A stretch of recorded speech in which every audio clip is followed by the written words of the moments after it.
Look, it's a flood! The flood. It's flooding! Get away! Quick, we need to get to higher ground. Open the floodgates.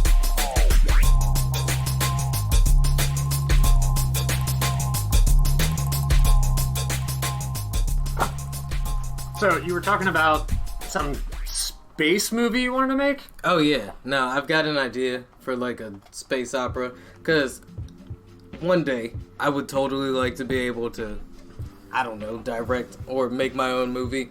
You know, there's an inner Spike Lee in there somewhere. Yep. I can imagine that. You know, Spike Lee, when he started at the bottom, he really had to rise up and crash through. This is Doc and Ziggy with the Flood. Keep your death threats to 140 characters or less. You seem so, like, disappointed / angry there. Because that's exactly what I was gonna do, and I'm mad because you beat me to it. I'm mad because you beat me to it. Great Man. minds think alike. Hey, Which is why we're your favorite podcast hosts. yeah. How you feeling this week, Zig? I'm feeling pretty good. It's actually nice. It's snowing. I love the snow. Yes, it is snowing here where we are, and on the East Coast. Yep. I was gonna say in the sunny state of Maryland, but I it's mean, it's not snowing. Yeah, the sky is very gray right Yeah. now. It's Holy not- shit. We're talking about the weather. Everything. That's funny. But Alright, clearly we Except- talk about everything. except for when The weather is relevant. we in here, and it's clear you were rocking with your boys. And So- today, some of the things we're gonna run down. What are we gonna run down today, Zig? We got some stuff in entertainment, and we got some stuff in politics. As always, today we're probably, you know, it's the, we just passed the anniversary of our unfortunate losing of Kobe. Yup. We've got some Super Bowl news to discuss. Fuck Konami. Yeah, we got a new Weezer album. Checking on that WandaVision with Yup. you guys. And we also got some politics news. Trump's trying to circumvent Twitter, making the office of former president. And Dominion is clapping back at Giuliani. And Mike Pence is homeless. Ooh, we also got some DHS news, stimulus news. But you also know what else we gonna talk about today, Zig. Woo! Hot topic of the week. Everybody knows. Time to start already. robbing the hood, everybody. Yeah, I like that. We'll be getting that to the end. So let's get into it, as we talked about. So, I want to start with fuck Konami.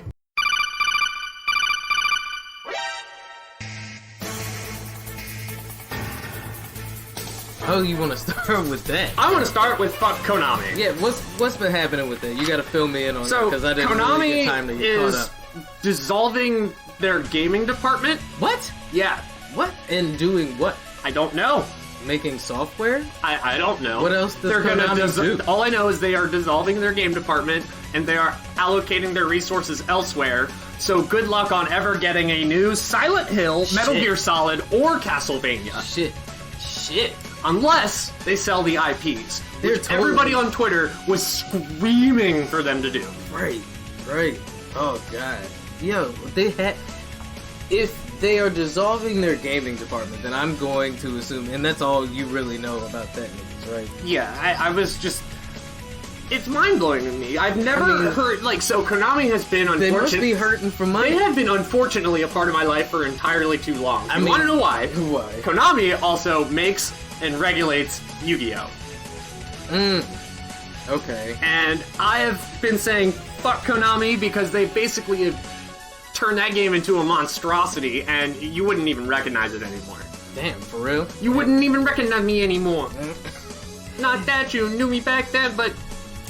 So, yeah, like I was saying, they've got to be hurting for money, right? If Yeah. they're just tanking the department that they're known for, I mean, what kind of pivot do we think they would make here? They've got to be making some... I don't know, but it's going to be something that makes us say, fuck Konami. And for them to hold on to those properties when it seems like they're taking a total, like, 180... If anything, they would be better off selling the IP. Exactly. More than likely. Like, I can imagine, like, Sony would immediately buy Silent Hill. Castlevania would immediately be bought by Nintendo. And I can imagine Metal Gear Solid probably goes off to Sony as well. Yeah, well, there's no way Nintendo isn't getting their hands on Castlevania. That's gonna happen regardless, I think. That's the most likely out of the 3 properties that'll be bought. Metal Gear Solid. You said by... Who did you think they would be bought by? Probably Sony. Sony as well? Because the first Metal Gear Solid was a PlayStation 1 exclusive. Yeah. Well, actually, no. Metal Gear Solid 1, 2, and 3 were all PlayStation exclusive. I mean, those are the most likely, buyers right now.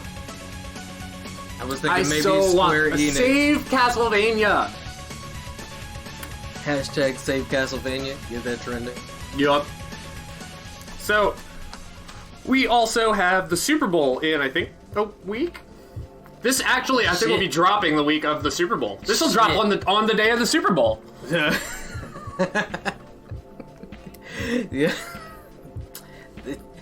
Who's playing? It's Kansas City versus Tampa Bay, right? Yeah. It's Pat Mahomes versus Tom Brady. Oh yeah. Okay, so people are gonna tune in for that. I mean, I haven't watched the Super Bowl for the past, Tom Brady gonna 3 make me eat my words, right? Remember, I was like, yo, Tom Brady's not that good of a quarterback. He can't go to a know-nothing team and then bring them to Super Bowl. And here we are.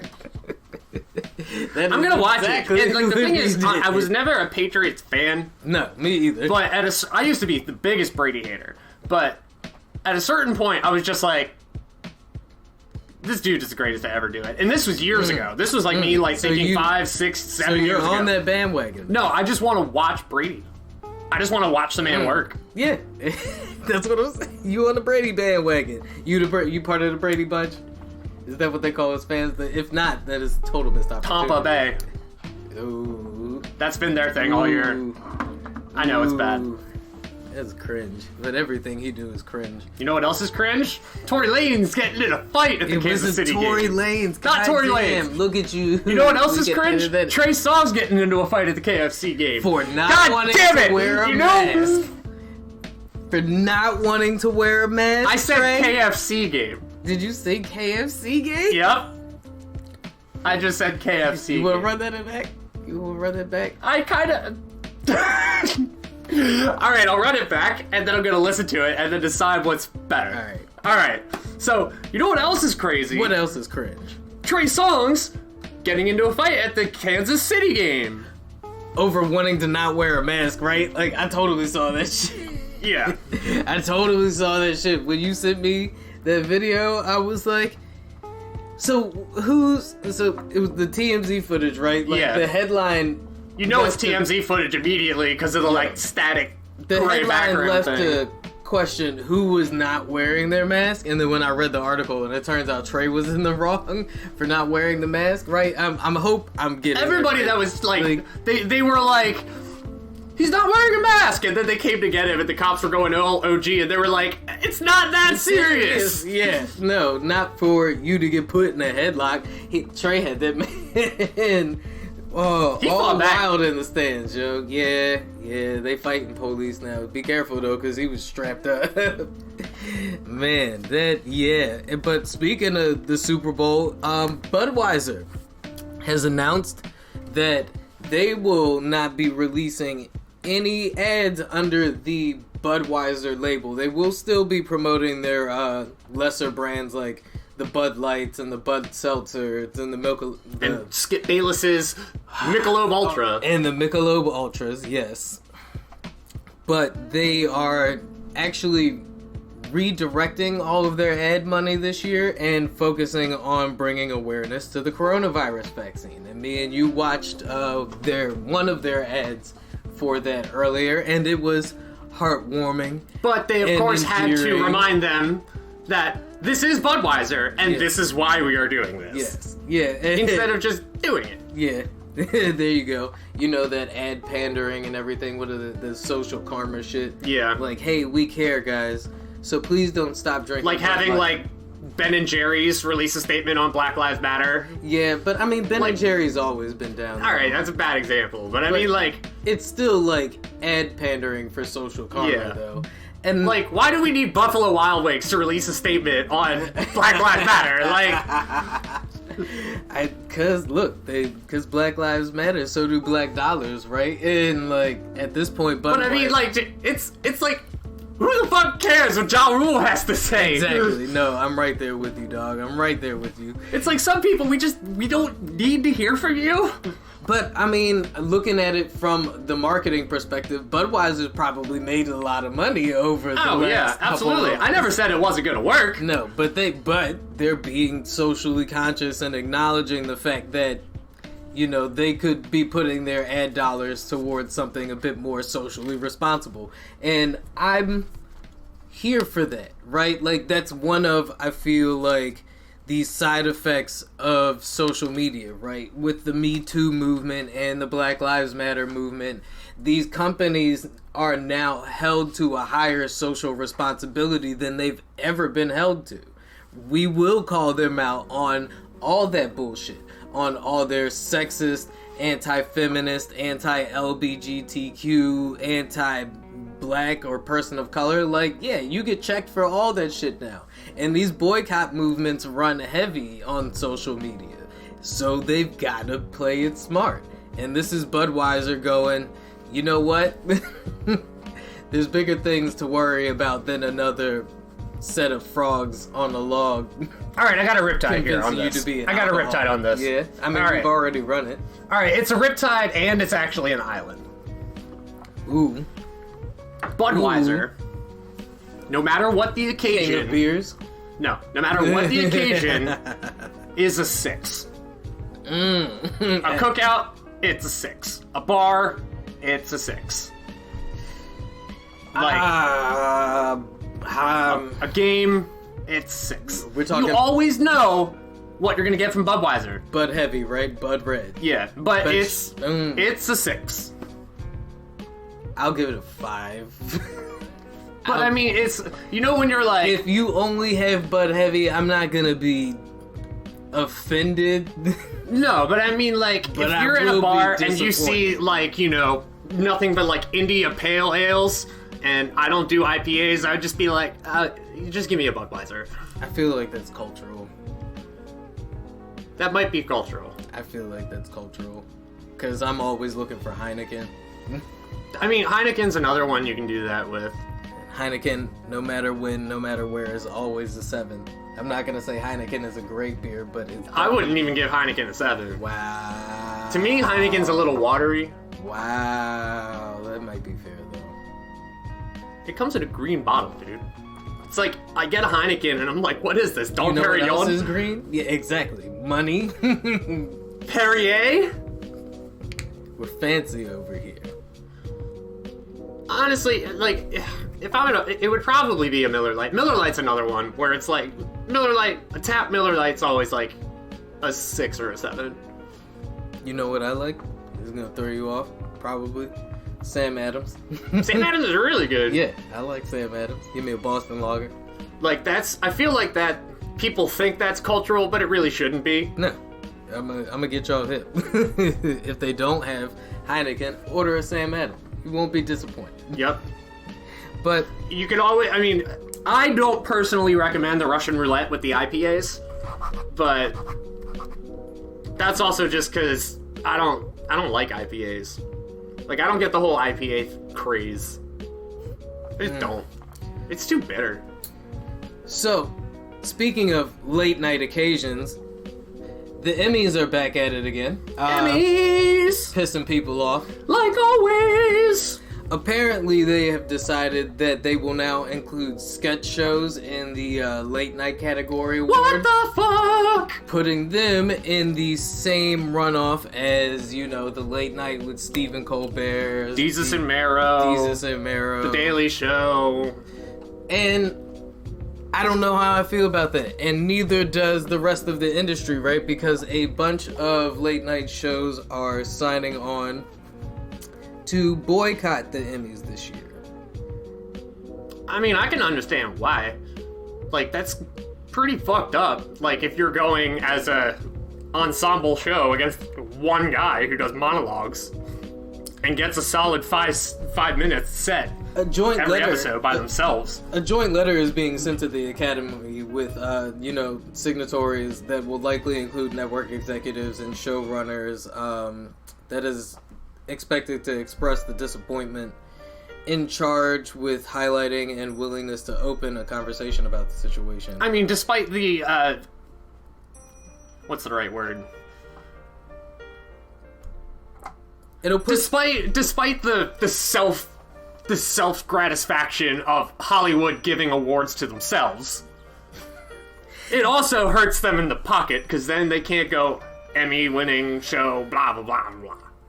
It doesn't make sense, right? Because I mean, it's putting sketch shows in the same runoff as the Late Night Show and Full Frontal with Samantha Bee and John Oliver and Ooh, that's real rough for John Oliver. He only gets one night a week. That's really rough on John Oliver. I mean, and he's won an Emmy before as doing Last Week Tonight. I don't understand where the logic is.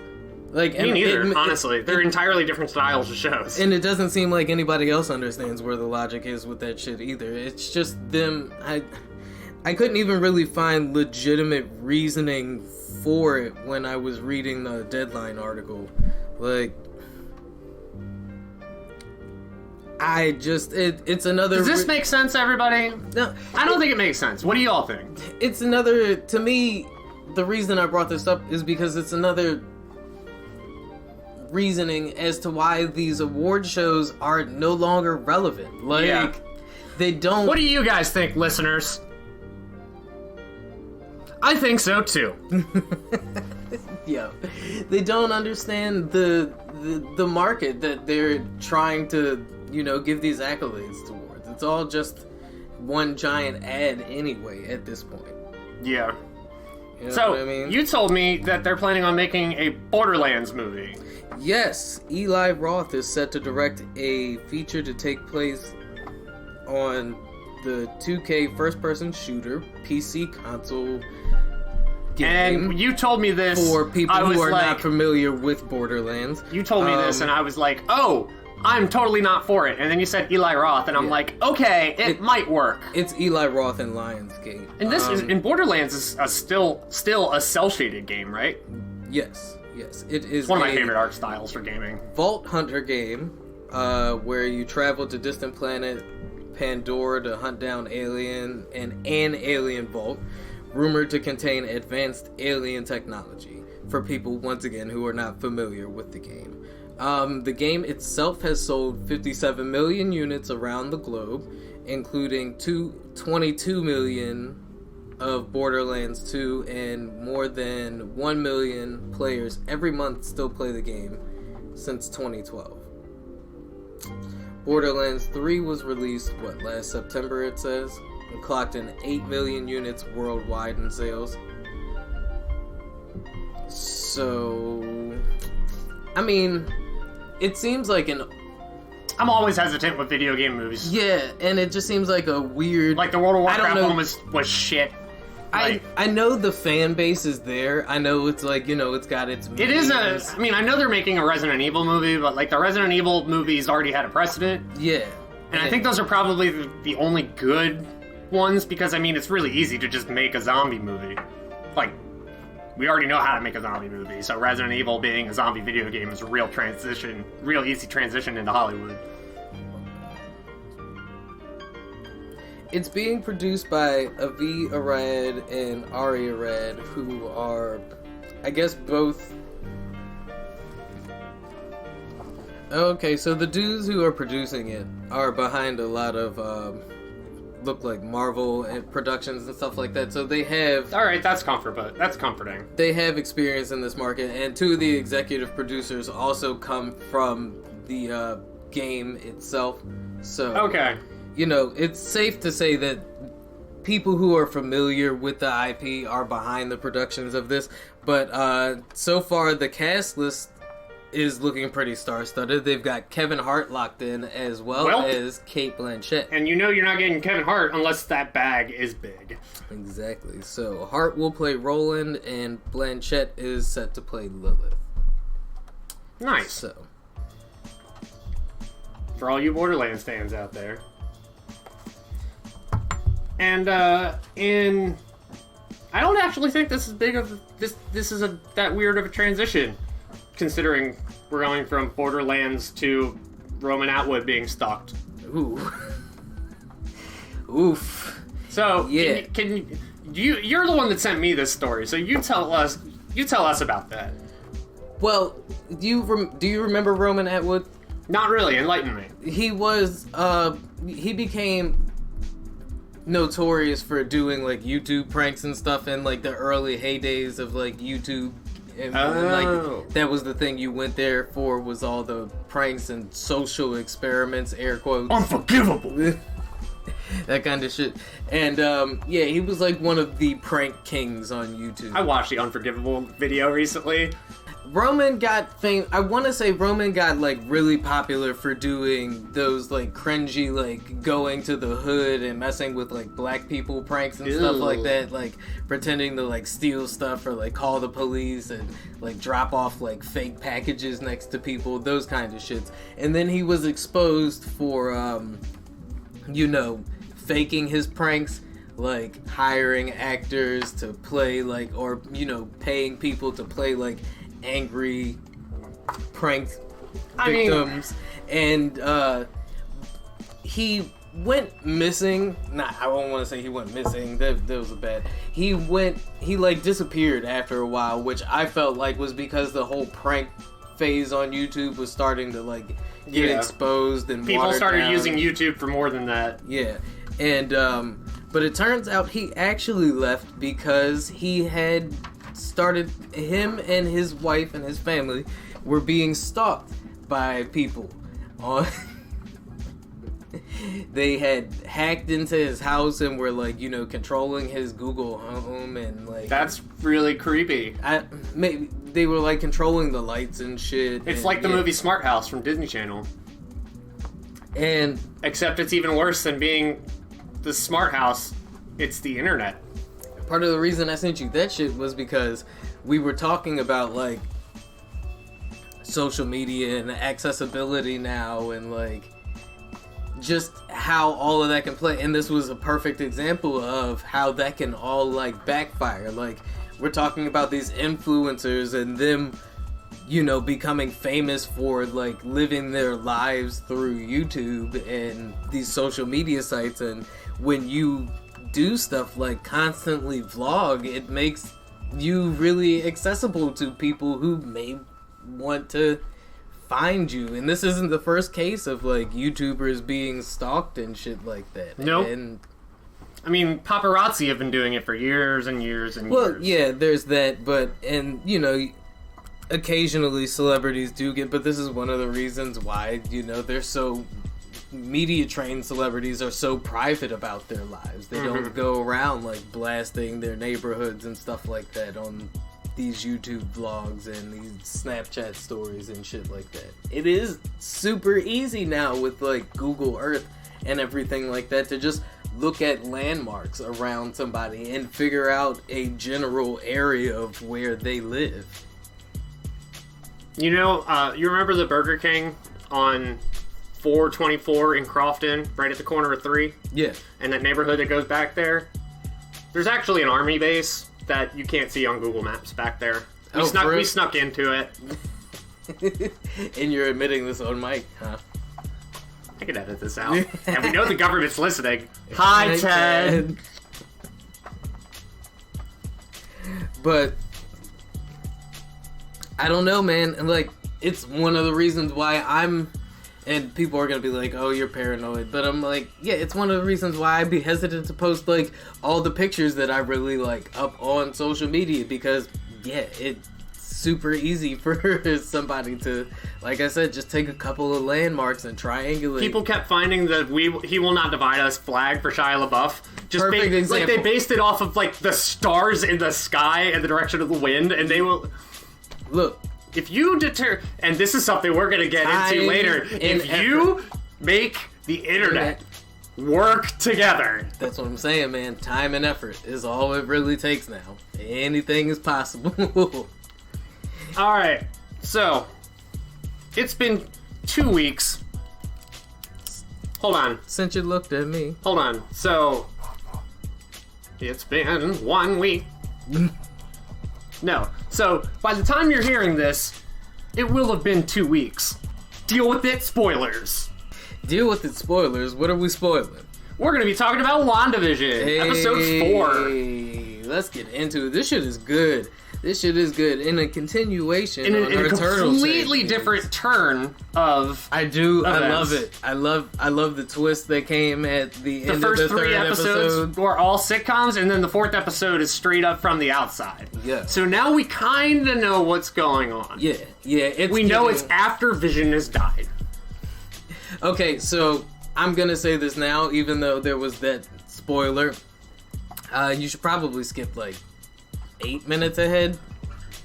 We're probably gonna talk about this for a decent. Well, I mean, by the let's time say, people like, hear this, yeah. it will have... Like, it's the 1 week rule, right? I thought it was 2 weeks. No, it's the unspoken 1 week rule. Okay, so y'all should be caught up by now because the 4th. And even if it's 2 weeks, they'll still be good. Is it 2 weeks? So is it 1 week collectively? So like you've got 1 week for the first episode because they're. I say releasing 1 their week, and then the weekly- end of the weekend. Anyway, WandaVision. So, like, if a movie comes out on Friday, Nope, we're you still can't gonna do spoil that. it until, like, next Monday. Right. But so you've got 1 week to get caught up on episode 1. But what if you're like 4 episodes behind then? Deal with the spoilers. Sucks to suck, nerd. It's really, I love the, first of all, Vision, what is that actor's name again? It's Paul Bettany, right? Yeah, Paul Bettany's the fucking man, yo. Yeah. Like He's really good. yeah, He's really good. They're both really good. Their charisma together is really great. Chemistry together. Chemistry, there you go. Yeah, They both have individual charisma, though. which works well together in their chemistry. But, like, yeah, so this 4th episode is basically all told from Geraldine's perspective and how she... I wouldn't even say it's How did she end up? Geraldine's How did she end up in there again? She just She pushed into the Oh yeah, she just kind of like fell into to the the world. cosmic radiation, because what do they say is a cosmic background radiation? Yeah, and I mean, we already knew that this place was really weird because, like, the neighborhood, like, hedge trimming into the concrete. Well, that didn't even happen till episode 3, right? But there were weird things that happened, like at the beekeeper. No, that was episode 3 too. Or like the episode. No, it was episode 3 where Vision is talking to Wanda and he's like, "I don't think something's right here," and then it blinks and it goes back like 5 seconds. Yep. Yeah, no, yeah, and then when the fucking beekeeper came out, of the manhole, she was like, "No," and then rewound everything, yo. When the beekeeper was actually one of the outside people going in, because it seems like they all are changed to fit the time. Yeah, to fit the storyline that she's going for. You Yeah. know? She's totally having a breakdown, right? Like, I feel like, alright, here's my theory. I feel like this is the in-between Endgame and Infinity War. After Thanos ripped the Mind Stone out of Vision's noodle. Actually, you know what I think it is? I think it actually... Nope, hold on, let me finish, yo. No, never mind. I think you're right. Yeah, after Thanos ripped the Mind Stone out of Vision's noodle and gave that nigga a lobotomy in front of Wanda, right? Wanda, like, internalized all that shit and then just kind of, like, wandered like Rain Man into a town that she took over with her powers because she's going fucking crazy, yo. The reason that... And she's living out her life throughout all these, like, sitcoms and shit that she watched, imagining everything she could have had with Vision. I just thought about it. It doesn't take place in between Infinity and War. It takes place in the middle of Endgame. In the middle of Endgame, you think? Yeah, because remember, everybody that's started semantics. to reform from the Yeah. ashes. Yeah. Like, Geraldine was, like, one of the But snaps. Wanda may not know that, though. Because... Exactly, she doesn't. But that's my point, which is why I said in between the two. Because this was going on before everybody came back from the snap. And then they all came back from the snap, including Geraldine. That's my point. So it must be in the middle of Endgame, because that's in the middle of Endgame is when they brought everybody back. In the middle of... No, but Wanda's been doing this for a while. Well, yeah, clearly she's been doing this for a while, but the series is taking place, time-wise, in the middle of Endgame. I think all of this happened post Infinity War, though. Oh, it definitely did. That's my point. And so it's happening in between the two. No, what I'm saying is it's not happening in between the two. It's happening concurrent to Endgame. But we're picking up in the timeline of the show where it's happening at in the middle of Endgame. Because the town went missing way before the show started. If you're paying attention to what they said in episode 4. This whole town has been missing for a while now. Yeah, they were like, you ever heard of the town Westford? And he's like, nope. Where are you from? Eastford. And sign literally. And the Snapped were gone for 3 years. So Wanda could have been up to this shit for a while. Remember, if you listen to what they were saying in the show, she's been wandering around looking for a place for them to live for a while. Yeah. Yeah. And Vision's been dead for 3 years. So this is what Wanda has been doing the entire time since Infinity War. And this is just where she landed Okay. So you're saying it takes the Scarlet Witch taking the town happened between the two. Yes. So I forgot that there was a 3-year period between. Okay, yes. So now she's been doing this, and now we are time-wise in the middle of the movie Endgame. Yes. Okay. Yes, that is what I'm saying. So this is what Wanda has been, and it makes what Wanda says to Thanos when she comes to clock his shit in Endgame even more potent. You took everything from me. I don't even know who you are. You will. Yeah. The baby, the small town life, all that shit. Yeah. The homemaker shit. Also, that goes to show that at that point, Scarlet Witch busted. Yeah. I was just telling Ashley, I was like, they totally nerfed her for Endgame, yo. Like, she completely, like, fucking took over a town. No, and I was just thinking that while reality, I was just thinking that you were saying, like, the guy came in as a beekeeper, which makes me think he went in as a hazmat suit and then transformed into the beekeeper, which makes me think that she's not affecting the people. She's affecting literally the reality. Yes. Which happened once he got into the cosmic radiation frequency. Yeah. Which she is using to totally manipulate that reality. Scarlet Witch is now busted. Has been busted. Yeah. Okay, so this is... You remember when we did the Tournament of Power episode, and I was like, you know, she didn't have much control over powers. She might have had control over powers at that point. They just seriously nerfed her, so we didn't think that she was that busted. They totally nerfed Wanda, yo. And it's not fair, because it would have been great. Me personally, I feel like cinematically, yes, we needed the Iron Man death and all of that, and Tony had to have his redemption moment to prove, I guess, that he was really the superhero of the franchise.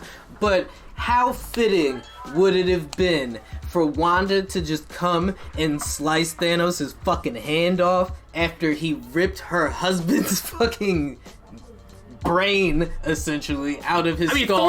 Thor did chop Thanos' head off. Yeah, but that's not... But Thor's like 20 minutes into the movie, he was like, whack! And they were all like, that's really disappointing. Though. Thor's not Wanda, though. We live for that redemption, right? Like, how many fucking... I mean, look at John... I also want to remind people... Look at what John Wick did because they killed his dog, right?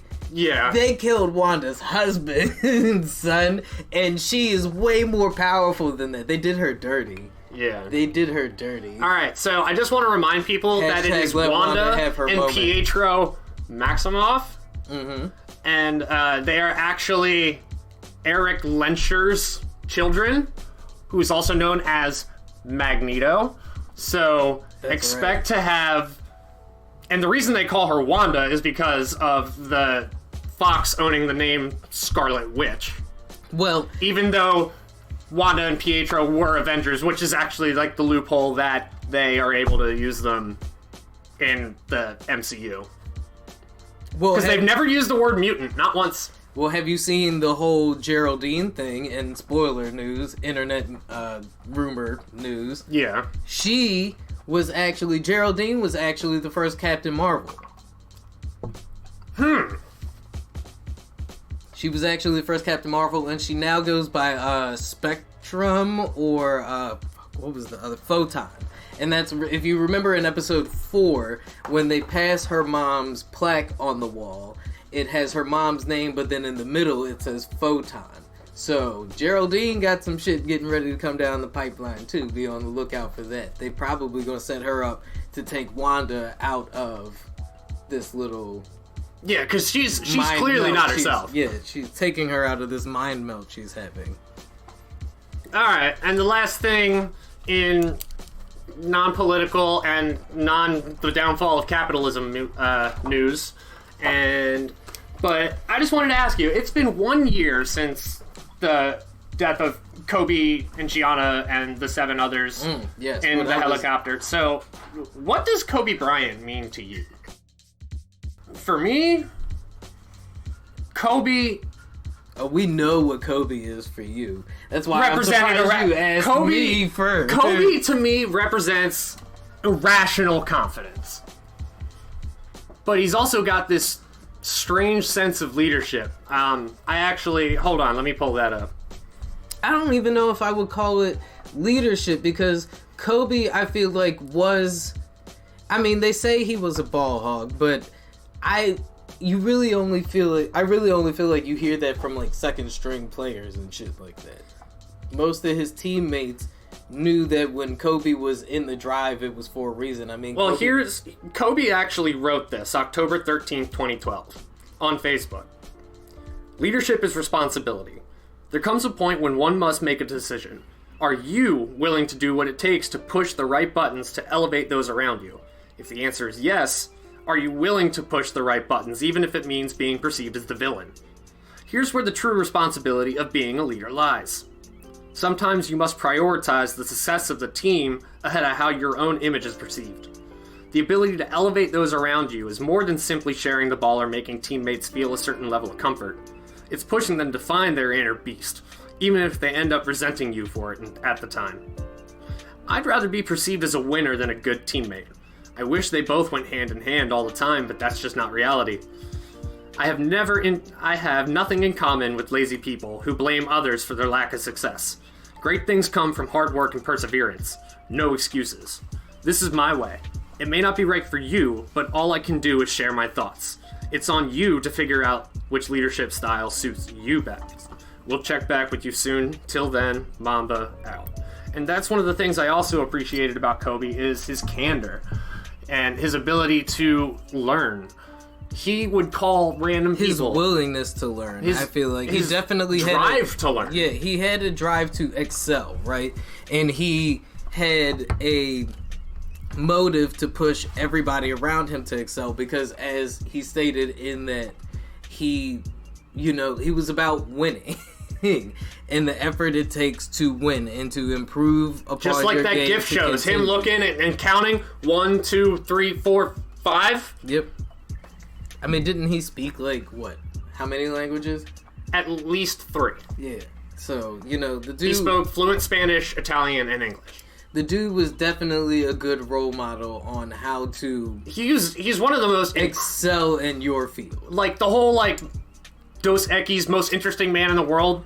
It might legitimately have been Kobe Bryant. Yeah, definitely. If not, Dennis Rodman.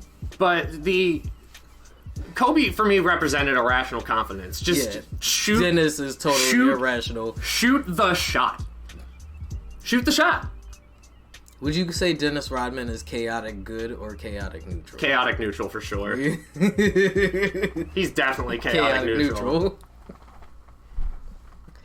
Kobe, lawful neutral? Chaotic good. You think Kobe's chaotic good? Yep. I don't know. I might say Kobe is lawful, either lawful good or lawful neutral. I'd say Jordan's lawful evil. No, Jordan's definitely chaotic neutral. LeBron is lawful good. Yes. No, LeBron is might... neutral good. Steph Curry is lawful good. Yeah. Yeah, I was going to say LeBron just might be neutral good. He's just a good dude. Yeah, exactly. All around. But Steph is the golden boy. Yeah. Steph might just be good. Like... And the last thing before we go on break, I would say that if you haven't watched Attack on Titan, watch it. It's getting really good. And all the reviews on every episode so far have been at least a 9 out of 10. Oh, shit. I need to finish getting caught up. I'm still halfway through season 2. I know, y'all, it's terrible. That's why we call them turtle takes. Yep. So, anything else you want to cover in the entertainment and pop culture world? Did you want to talk about the whole Kanye not paying his Sunday service cast and crew members thing? Fuck Kanye for not paying his cast and crew members. And for not letting them take bathroom breaks or meal breaks. And if they were union workers, expect a heavy lawsuit, Kanye. And not paying them overtime. I mean, I'm surprised, but I'm not surprised at this point, honestly. Like, shout out Perv for the union workers' state chance. And, correction, because I feel like we have to make this correction. It turns out the whole, Jeffree Star thing was just a rumor, but in a Lighthouse update to correct ourselves. To my point, it's one of the things, like I was just saying, I'm surprised, but I'm not surprised at this point, because Kanye is literally chaotic evil at this point. Oh, man. Let's not try to break in. Let's not try to understand the mental inner machinations of Kanye West. Maybe I'll leave him at neutral chaotic, but guys, he's certainly chaotic something. Yeah, it's just maybe he's on a mental break.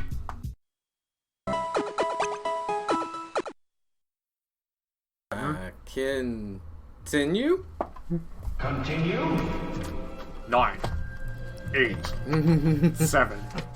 Put in 50 more cents, asshole. Remember arcades? I miss arcades. Yeah. I was watching Yu Yu Hakusho over at Side B's house, Parawakel, and Yusuke, remember he was just like, screw this! I'm going to the arcade! Yeah. And they were legit at the arcade, and I was just thinking, I was like, I remember Full Tilt in the Annapolis Mall. Fucking Dave and Buster's, yo. I love Dave and Buster's for that exact reason. Yeah. So, what else Casinos are just adult arcades. Yeah. I mean, honestly, where you can win money instead of, like, tokens. Tickets, yeah. Alright, so Dominion is suing Rudy Giuliani for libel and slander. Ooh, they said they was gonna do it, though. Yep. They said they was gonna do it. So the dude gets kicked off the Trump bandwagon and then sued for $1.3 billion. My man just kept flapping like they wasn't gonna pull that fucking... Yo, yeah, Rudy ain't got no fucking money. You know Donald milked him for all his cash, too, and Donald don't pay nobody just like Kanye don't pay nobody. Nope. Yep. And Trump actually was like, screw this, I really need to find a way to bitch and complain, so he made the office of the former president, which I'm sure is going to sign up for Twitter. What exactly is this, the office of the former president? That's the question, isn't it? So there's no elaboration on what that exactly is. This asshole, he's trying to cling to relevance. Not even just that, yo. Like, he's such a sore loser that he went and established a whole brand about him being the former president in a way that no other president, I believe, and I don't know, maybe that's hyperbole, but I just feel like labeling your office the office of the former president is like... It might be because nobody will ever refer to him as the president. Like, because he has no Trump. legacy. That is his legacy, and that's why he was so hell-bent on getting that second term, right? Because he destroyed everything else that he had. He completely destroyed the Trump legacy. Yep. in 4 years, yo, and he has nothing else to move on now. Like, did you see the video that somebody took of, like, inside the Trump Hotel, and it was huge, and just a ghost town? No, I didn't. I missed it. Not a soul. I missed it. Yeah, because it's done. And he has nothing else to ride on, and neither does Rudy, and apparently neither does Pence. Nope. Mike Pence is homeless. Now, when you say homeless, specify what you mean by homeless. Like, are they looking for a new home because he doesn't live in the White House anymore? They don't own a home. And they have been legitimately couch surfing since the inauguration. See, now that's kind of sad, actually. I'm not gonna shit on anybody for being homeless, but Mike Pence being homeless does seem tastefully ironic. Yes. Yes, it does. And it's like, damn, Donald can't even put Mike Wait, up. hold on. The vice president is also lives in the White House, right? I thought. I don't know. I might be wrong about Are they that. roomies? Wouldn't that be wild? Is that why Barack and Biden was like Can you imagine, like, Barack and Biden, like, imagine them as, like, actual roommate problems where they had to, like, share a bathroom? And just be like, Joe!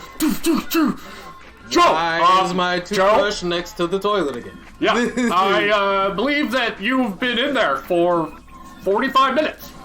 Now, you think you could hurry it up in there.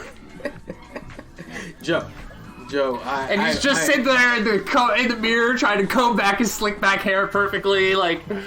I told you, Joe, I like the toilet paper roll under, not over. I don't know how many times we have to go through this, but That's dead side that Obama is a psychopath then. Gosh darn it, Barack. Why didn't you get more syrup? I can't eat my pancakes without syrup. Because you know Joe is the type of guy to eat pancakes for breakfast. We gotta work on our Biden. Oh, man. But our Barack is, it's not that bad.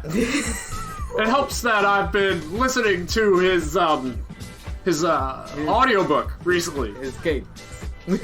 It's quite good, by the way. Very, humanizing. So, Pence I can only do it for so long, I started to slip out of it. Pence is homeless, Rudy's about to be broke, Donald's about to be broke and shamed. More. The stimulus checks, They have 80% support right now. yeah, but little by 80% support for 2,000, but they still refusing to give us that full 2,000. They want to, keep it at 1,400.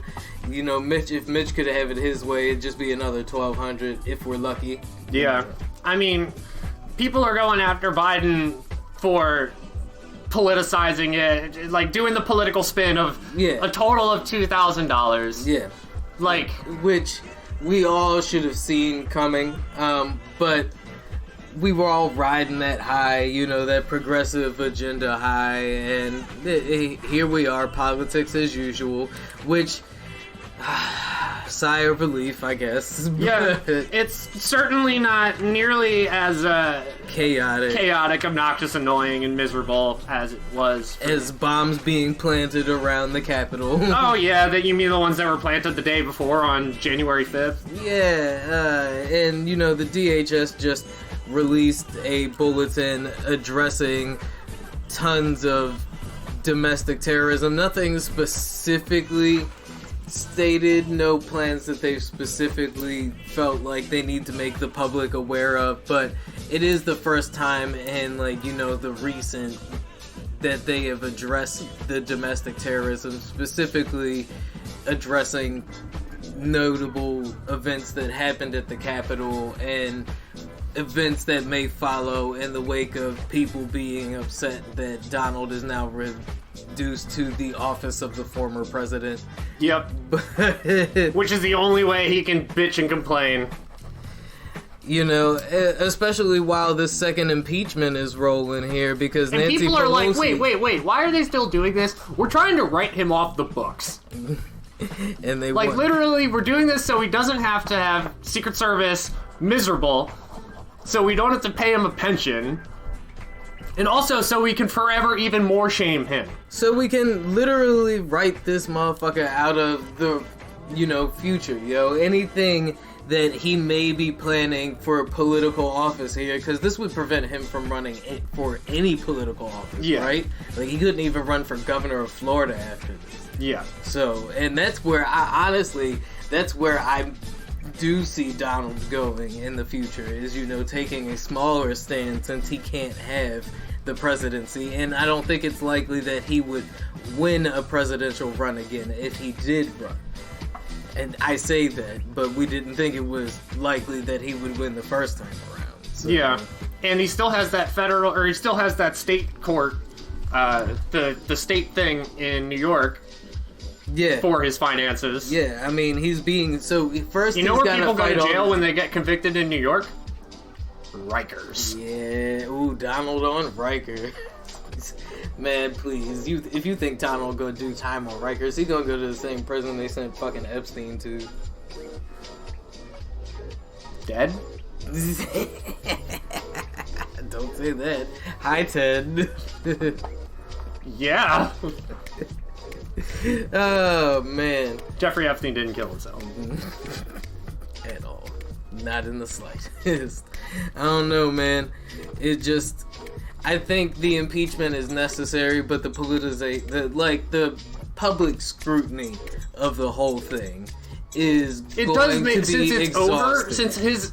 Since his term is over, I believe it'll make it a lot easier for some Republicans to just be like, oh, right. I don't know. It's not even happening that way. They could barely get, I think they maybe got one Republican to sign on to the impeachment, or to endorse it. It's just, and I kind of agree with everybody else, like, now, I don't know if now is the time, right? And it sucks because now is the time more than ever, because if we wait to do it, it's going to be less relevant and give the Republicans more of a reason not to actually push the impeachment through. But there's so much more, like, pertinent things to be taken care of at the moment that it does kind of feel fucking, like, haphazard and, like, yeah, no, I don't really think the American people care as much about it as they do. But to your point, it does serve a purpose.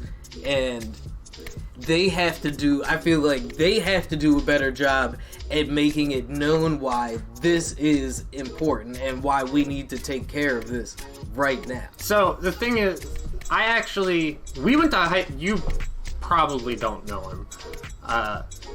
But we went to high school with somebody whose dad was the director of Secret Service. So I talked to him, and he was director of Secret Service through Obama. He didn't have anything to do with Trump. Okay. But he told me that people would tell his dad and then just be like, look, it's the literal worst. Like, we all fucking hate it. He's like, they all fucking hate it. And I'm just thinking, let's just save those guys from that misery. I believe it, man. Trying to take care of that. Like, that would be the worst process of hazing. Just be like, all right, you gotta go guard Trump for a month. After inciting the Capitol riots? Oh my god, like, can you imagine? It's gonna be protecting him from his own supporters at this point. Mm-hmm. Right? And did you see, like, his Secret Service, I heard, like, his Secret Service had to, like, pay to stay at Trump resorts and stuff like that. Yeah, they couldn't even fucking, when they were protecting, or when they were, doing their routines around Ivanka and Jared, they couldn't even use the bathroom in their house. They had to rent basement apartments from neighbors so they could use the bathroom there. Fuck Trump. Fuck his family. Come on, like, but this is the dude that they think is built to take down the American aristocracy and the coastal elites and shit. They are coastal elites. Like, how... Look, I guess we don't have to complain about him that much anymore, but it's just absurd. The absurdity of it all is just carrying on into 2021, and...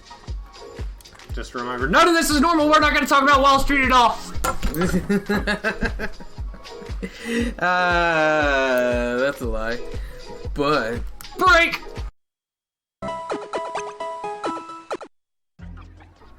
It's time to storm the Bastille and eat the rich. You ready to get into the meat of today's discussion. Buddy, this shit has me amped up. Let's get into It's like it. Game stop. Game they're ready to cut back in. Stop me. My posse ain't got DNA. Don't quit until they drop me. I'm loyal to the game. Loyal to the stocks. Oh, it's Man, a little this- bit more than walls. It's just Redditors. Yo, it's all over the place by Wall now. Street You Bet's guys getting have over heard- 2 million subscribers. you guys Okay, have let me try to get heard- this timeline correct. Yep, run into it. Okay, so there was a look up the specific Redditor's name. Deep fucking value. Yeah. That was it. So the Reddit user Deep fucking value found out that Melvin, I think it was called Melvin Gordon or something like that. Melvin That's a football Capital? player. Yeah, Melvin Capital. And Citron. Yeah. Deep fucking value found out that Melvin Capital and Citron had a bunch of shorts on GameStop. Now, what a short is buying a stock and then selling it immediately, Borrowing a stock. borrowing a stock, And selling it immediately. thinking that the stock is going to go down and then buy it back. So the hedge fund profits that money. When they short a stock, you profit money off of the stock devaluing. Because if you borrow it for a certain price, then when the stock drops in value, you only have to pay it back at the price that the stock dropped at. Okay, so this is something I've actually been confused with. What entices people to let hedge funds borrow stocks? When a stock is, if a stock is set to, or hasn't been gaining any value, you want to offset those shares of those stocks. So you will let somebody come in and buy or borrow those stocks at that value, thinking that they will have to pay you back if the stock does rise in value, which is the squeeze end of it, which is what Redditors are doing to these hedge funds. So what these Redditors are doing is buying all of these stocks and holding them. And driving up the price of these Because stocks. these companies that are running these shorts have a contract to fulfill and they have to have these shares Yes. by a certain time. Yes. However, if all of these individual traders buy these shares and hold them, then the demand goes up. And Yes.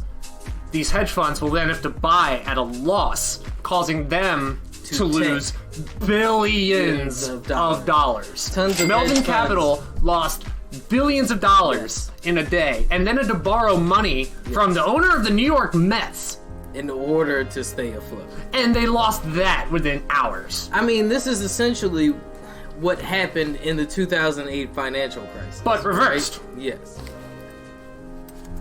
Yeah. Not even, because we had to bail out these. So it was the banks doing it with these mortgage loans, right? Like they were Yeah. essentially doing the same thing. And when people had to default on all of their loans, the banks lost a bunch of money. Yeah. But it's oh man, there's so much to this. I'm gonna Yeah. keep going through the timeline. Go through. This thing's got me like amped up. Yeah, and get giddy. into it, because what's essentially So- happening here right now is the internet taking Wall Street to task. And it started out what sounds like as a troll, right? Like GameStop was being shorted to fail, and for whatever reason the Redditors decided, nah, you know what? We don't want GameStop to fail. So hold on, the Redditors found this out, and I don't know if it's entirely because of the short or because they just wanted to save GameStop. But They don't give a fuck about GameStop. No. That's why I thought all of this was pointless in the beginning, right? so Because- yeah, I mean, it doesn't matter what the stock is. The fact is finding that Exactly. stock that is being shorted and then getting enough people to buy those stocks. And right now, that is GameStop, that is AMC, Nokia, BlackBerry. BlackBerry.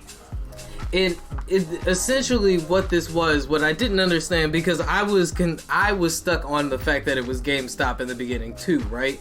But no, this is all about it's hedge a numbers funds. game. This is about hedge funds making money off of purposefully tanking companies, right? And tanking companies to make money, right? Like, and it's a fucked up practice. And when people figured out how they were gaming that practice, they were like, oh, well, shit, hold on. You guys have tons of fucking money that we can make back if we buy these stocks up, right? Yeah. So, what happened after they discovered all of this is... It's what happens when you take the mass communication of the internet and you have something in the financial market. There's two things. The fact that it is GameStop is hilarious, Yes. which drew people to look into it. Yeah. And then they find the hedge fund part. So, Right, and what ends that up was happening, the real cherry on the... what ends up happening, the reason this is working even more is because it went viral. And that was Right. actually the point. So, Wall Street Bets wanted to get this out.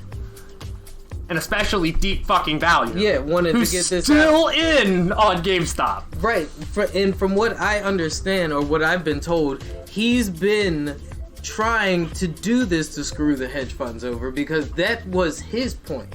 Was, no, this is fucked up. Like, the way they make money same thing off with of Mr. this Zach shit. Morris. Like, Yeah. he says, no, look, like, this, people are like, you're doing this as a pump and dump, and he's like, nah, I'm just trying to get everybody rich. Yeah. But I mean, this rich doing a pump and dump. Like, this is how they get rich. But it feels like they're doing almost a reverse pump and dump. It only because this time it isn't the hedge funds doing it. Like, It's a push back. yeah, this is how it essentially would work on the opposite end of this. This is the risk of doing a pump and dump, right?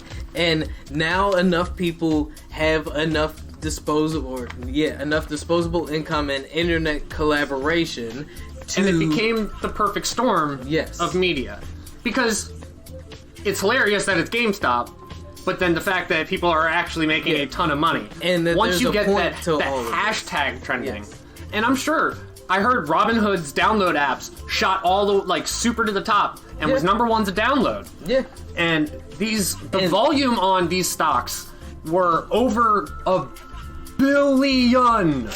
It was madness how many stocks were being traded. It really did become like a rat race for... It was a giant display of fear of missing out. Yeah. And just like, well, everybody else is doing it. It became a rat race for fucking over these hedge funds, because we're all sitting at home waiting for relief from this fucking COVID effort, you know, and we're dealing with fucking $1,200 checks here, stimulus checks, the 600 stimulus checks here, like, people not getting their checks in the mail on time, Amazon making way more money than it's ever made, Walmart making way more money than it's ever made. People can't, you know, get the vaccines, yet these rich people are, you know, quarantining for 2 weeks and buying whole islands and shit to vacation on. Like, yeah, it's like you said, the internet French Revolution, right? Because this is the people's way of... And it's a bunch of 19-year-olds with smartphones. I wouldn't say it's 19-year-olds. Well, it's not. That's the meme of it, right? Yeah, it's what it seems like. Yeah, a bunch of 19, because when you think Redditors, you think, you know, Zoomers and shit. But it's... Until you realize, like, everyone's a Redditor. Yeah. Now, I want to say... Arnold just, Schwarzenegger. I want to say, before this, that our pod, our Twitter, our Instagram are all safe, and our personal Instagrams are all safe spaces from Sneak and Snoop. Snoop Dogg is a moderator on r/trees. For real? Yeah. I mean, Arnold Schwarzenegger is a regular, like, commenter and poster on Reddit. But yeah, Snoop Dogg is a moderator on r/trees. So I'm not surprised, because like I said, the governor is a regular on Reddit. Like, Reddit's great. I really want to do the Reddit Secret Santa. I missed that. I missed it this year. oh, what is that? 'Cause It's I'm where into all you this go Reddit into a giant pool. You're given a random Redditor to give a Christmas present to, and you you Reddit stalk them. For real? Yeah. Oh, that's weird. I mean, It's weird, but it's really cool. endearing. Like yeah. people will post it, and it goes like, "My Secret Santa was Ron Perlman." Like, Oh, what the fuck? yeah, like they'll get cool. Like, That's cool. I mean, that part is cool. And I mean, this whole Wall Street thing. Like it's all done in like good faith. It goes like, "Oh yeah, like this is what you want." Like, and now things. I think that's a really cool idea because it forces you to try to understand somebody from just what they want to talk about. It's like a blind date Secret Santa kind of thing. Yeah, but with a scouting report. Oh, that's the blind date aspect of it. Yeah. But, I mean, what Reddit has been able to do here is really disturb the way the stock market functions, the way they were trying to prevent Bernie Sanders and Elizabeth Warren from doing. Yeah. You know, all of this is based off of speculation, and it is now causing the entire U.S. economy to take a look at Wall Street speculation. I mean, the whole reason we ended up with Biden as president and not Bernie as president is because this is a hill I will die on, is because Wall Street didn't want to be under the lens for the next 4 years. And now, Reddit has put Wall Street under the lens. Smack dab at the beginning of 2020. And I was talking to somebody yesterday. And even your grandma is now going, what's up with this GME stock? Yeah, so I was talking to Periwinkle yesterday, and I asked him the question. I was like, what is the number one group that you don't want to piss off? And he was like, I don't know, Nazis. And I'm like, nope, Redditors. That's fair. That's fair. I was gonna say, Wall Street, because Wall Street has been trying to fight back. They had Robinhood restricted trading on GME, AMC, and all of these stocks. Yeah, so they made it you could only sell the stocks. And you know what that does fundamentally of supply and demand? There's no demand. No. Or no, there's no supply. And it completely contradicts Robinhood's whole mission statement, right? Like they were supposed to be stock stonks For the people, for the average everyday person. And when the hedge funds started losing money, because as a lot of people have pointed out at this point, right? Like the stock market was never Robinhood's product. It was the average everyday person's data. Once again, if you guys haven't figured it out yet, social media is free because you are the product, not social media. It is your data. They are taking your stock investments and they're monitoring the patterns, and they're then taking that data and giving it back to their hedge funds and their people that paid their checks. Wow. So when it came time to protect their dollars, they shut down your ability to trade so that they could make sure their bosses were happy. Okay, so I'm going to keep trying to keep this in chronological order. They restricted trading on it, to which Wall Street Bets, the main source of all of this, is making a class action lawsuit against Robinhood. Yes, as they should, because what they did was illegal. None of this was illegal up until the point Robinhood interjected to protect Wall Street and the hedge funds. None of it.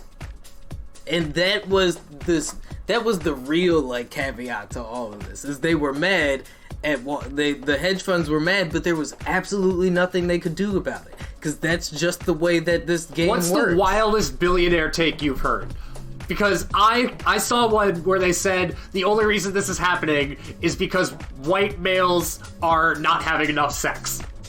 I haven't heard much of those. The wildest thing I heard was Don Jr. chiming in defense of the Redditors and the Robinhood.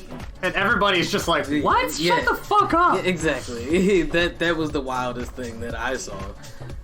Like, Don Jr. was really like, yeah, nah, this is fucked up what Melvin Capital and them are doing. I'm like, oh my god. Shut the fuck up. Yeah, no. Way to ride the bandwagon. So, after the class action lawsuit against Robinhood was filed, Wall Street Bets, r/Wall Street Bets, went private or / disappeared for a little bit. So even that's how far the reach is, right? Like, even it's now the place up. where this started, yeah. And it's gotten to the point where the head moderator of Wall Street Bets has a Twitter that's now been verified. Shit. Because, I mean, look, this train just gonna keep on rolling until now. This was my point when this whole thing first started happening, right? Was it just seemed like a troll that was, yeah, cool, whatever, fuck hedge funds. But I'm like, if nothing actually comes of this, if no change is made, then what the fuck is the point, right? So we've now seen the more than notable financial impact on hedge funds. Not just financial, this is, at this point, this may have legislative impact, because if a class action lawsuit is being taken out, it's going to force this to be examined. I signed the fuck out of that. I have AMC stock. Anybody who has a Robinhood account should fucking sign it. Because what they did was try to keep the lower class little man from taking place in a redistribution effort. And it really is, even though it is still a redistribution effort for people who have money, because the only people who are really making money off of this right now are the people who have the money to really... the disposable income to invest in fucking over these hedge funds. Where the percentage gain is significant enough. And like me, I have like a 2,000% growth on this month. Right. But I started with $5. Exactly. So I have like 110 now. I don't think a hedge fund cares about $110. No. And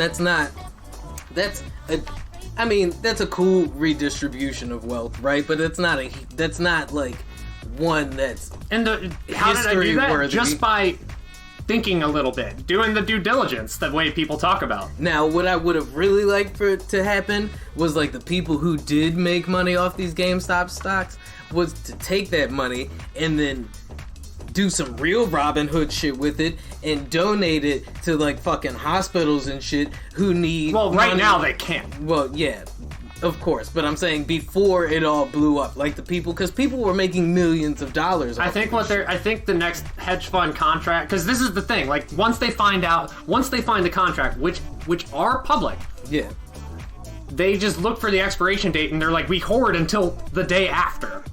Right.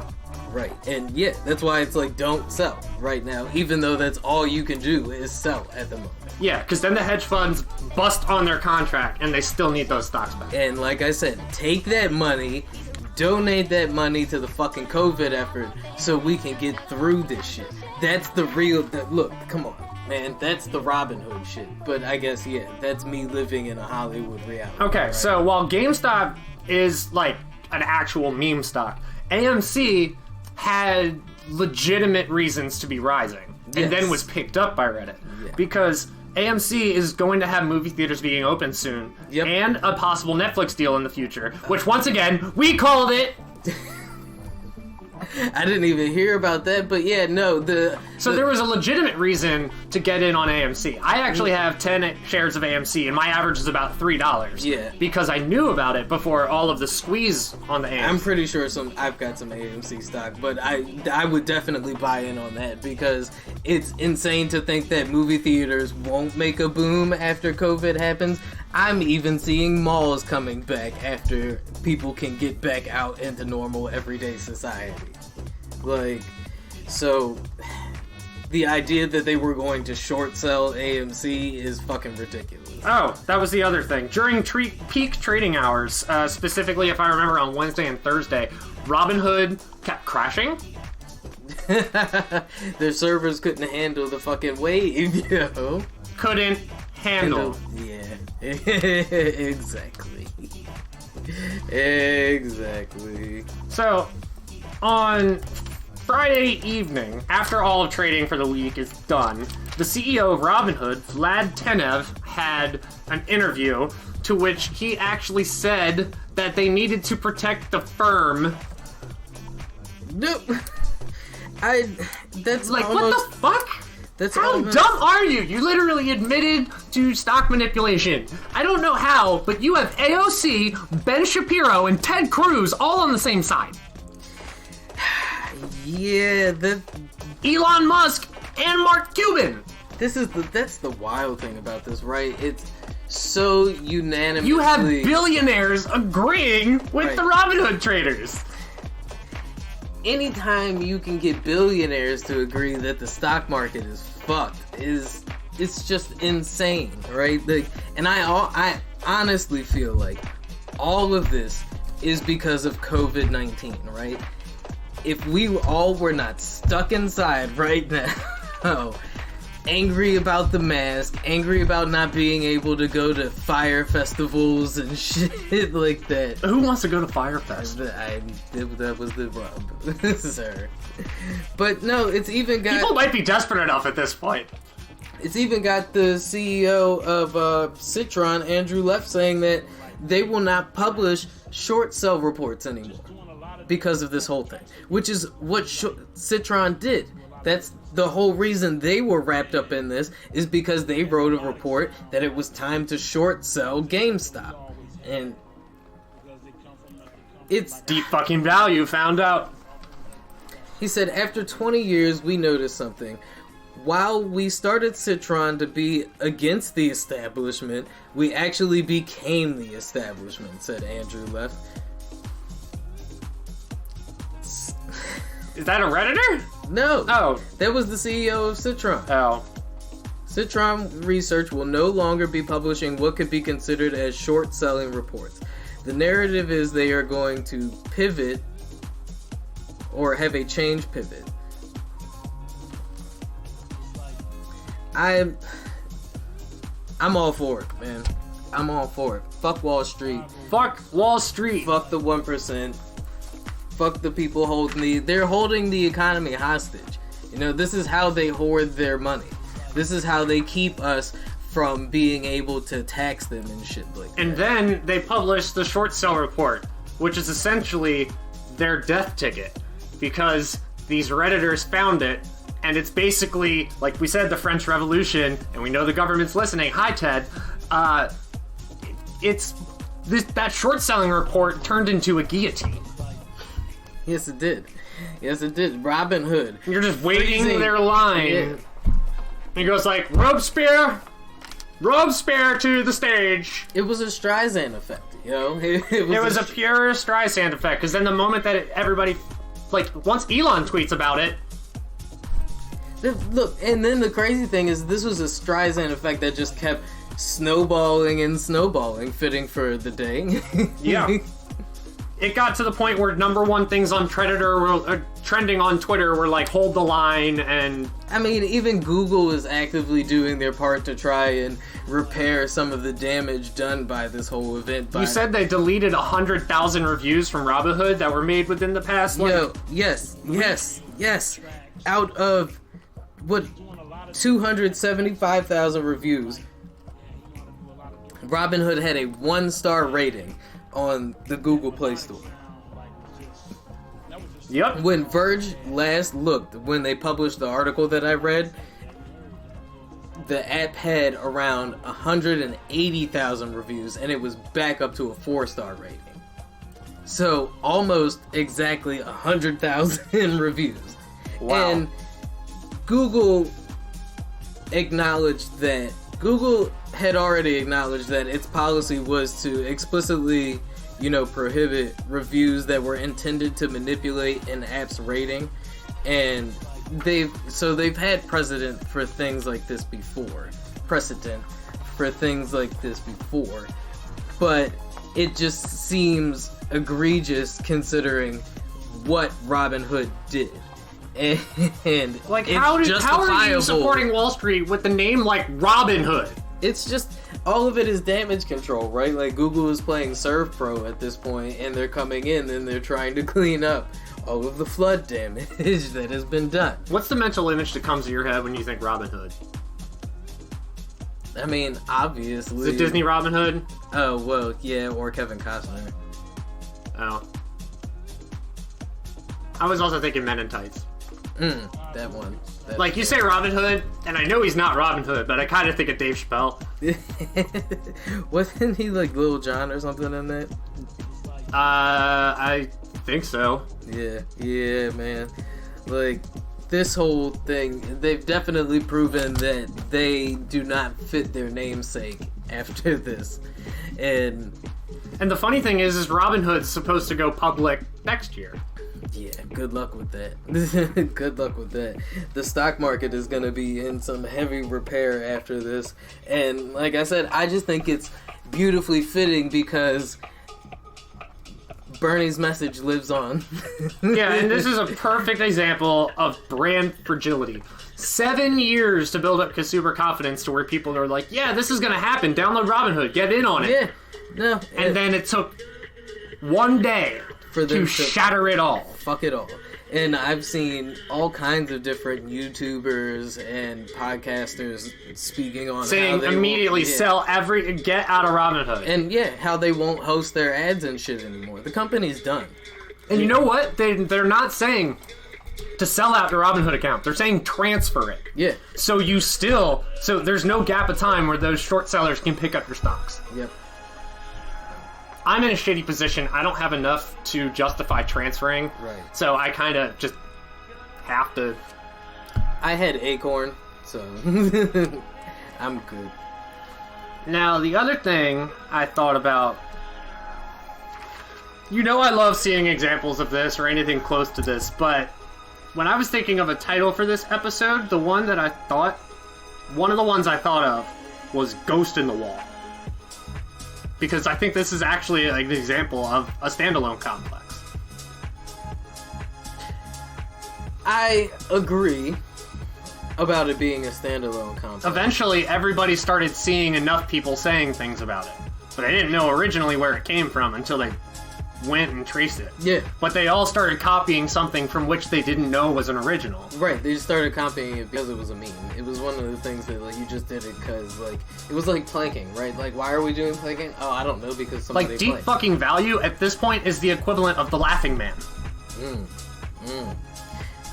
All I wanted to do was become one of those deaf mutes. Hold on, let me look at the emblem again.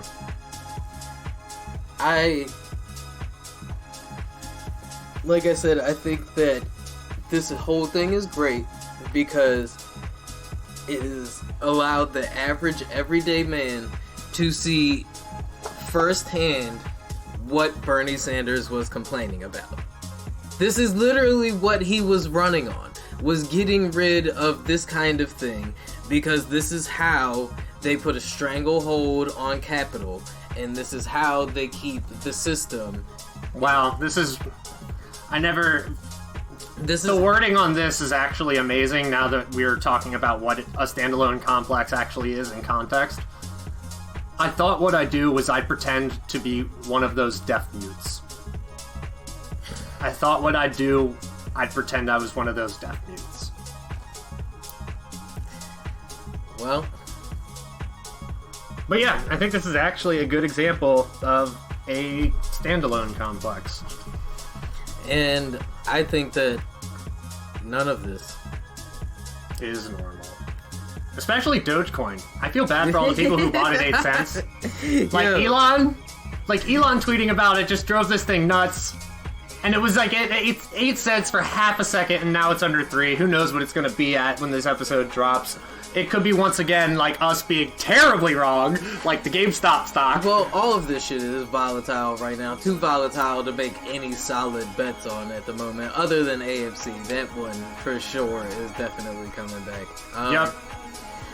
But, yeah, no, all of those cryptocurrencies and stuff, they're still... I know now is the time to get in on it. It's kind of like a faith bet. Like, you just put some money in and hope that you Kobe up. And hope that all of it makes sense one day. Because Lakers win! Unless it's against the Celtics. Like we said, guys. None of this is normal.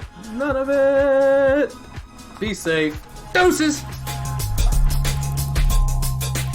Look, it's a flood. The flood. It's flooding. Get away. Quick, we need to get to higher ground. Open the floodgates.